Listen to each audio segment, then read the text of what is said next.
Hollywood as we remember a star who brought us so much joy, the remarkable Betty White.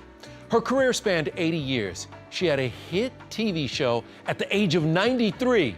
You know, Betty has been a part of our lives for so long, it really is hard that we now have to say goodbye. You don't think of accomplishing things, but you also subconsciously, you work for the things you really believe in. That was September 2017, our final ET sit-down with Betty, who was 95 years young at the time. What is the secret to your longevity?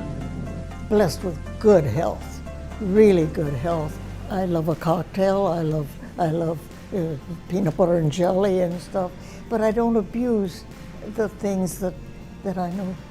If you're blessed with this good health, you should take advantage of it. This is one of the icon's last public appearances. She was all smiles, running errands the day before her 98th birthday. Betty continued working, doing mostly voiceover work. She maintained her sassy and irreverent sense of humor. I mean, remember this dab?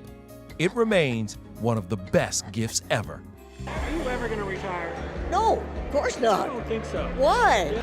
You are the most remarkable woman in the business. Who? No, I'm the luckiest old broad in the business. When you figure I'm still working at this age. You are a woman who loves to work. What is it that makes you want to come to work every single day? Oh, I'm so lucky to be in this business. I never take it for granted. At my age, I should have been thrown out a long time ago. But I love to work. You work with the nicest people in the world, and they take such good care of you. I want to offer you a traditional Scandinavian wedding blessing. Gefleckter Flaffen, Fleffen Flöffen. The Golden Girl's life secret, she said, see the funny side, not the downside. I get bored with people that complain. It's such a waste of time. And as for how she's viewed death, it was actually quite beautiful. It's lovely to think there is something we don't know. As a human race, we have learned so much and we've gained so much knowledge. But that's something nobody knows what happens afterwards. It's a secret. Let's go back to Betty's comedy career because as we've seen, she's been part of some game-changing sitcoms, but she credits the Mary Tyler Moore Show for helping her get her groove back. Nobody misses a vain, selfish, egotistical, middle-aged shrew. Of course we do.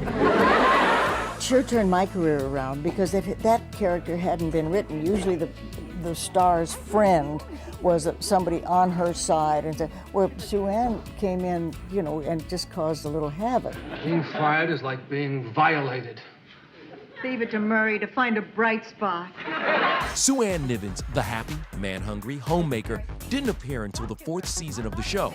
Betty was only hired for a one-time guest spot at the suggestion of her close personal friend, Mary Tyler Moore. That must be Lars. Lars? My Lars? He offered to take me home. Wasn't that nice of him?